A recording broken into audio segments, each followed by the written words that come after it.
हे dog, ये ट्राया के treatment से मुझे रिजल्ट्स कब तक दिखेंगे? On an average, it takes about 5 months to see results. But your hair growth depends on 3 crucial factors: your age, stage, and consistency. If you're in your early 20s, then Mubarak ho, your hair follicles are very active. Your hair fall treatment would respond 10x faster than someone who's in his late 40s. The good thing about genetic hair fall or pattern baldness is that it occurs in stages of 7.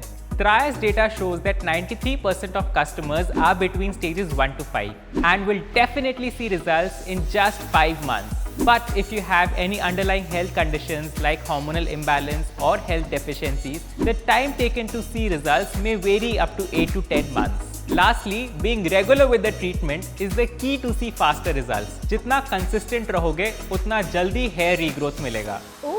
पर इसका proof किधर है? Over 2 lakh Indians have already seen results in just 5 months. Just make sure to follow the treatment plan consistently and you will definitely see results in the next 5 months. Oh wow! तो फिर मैं hair growth पक्की समझूं? हाँ, बिल्कुल पक्का. Step 1, buy your doctor prescribed plan. Step 2, get a free hair coach and diet plan. Step 3, see results in 5 to 7 months. Start your hair growth journey now.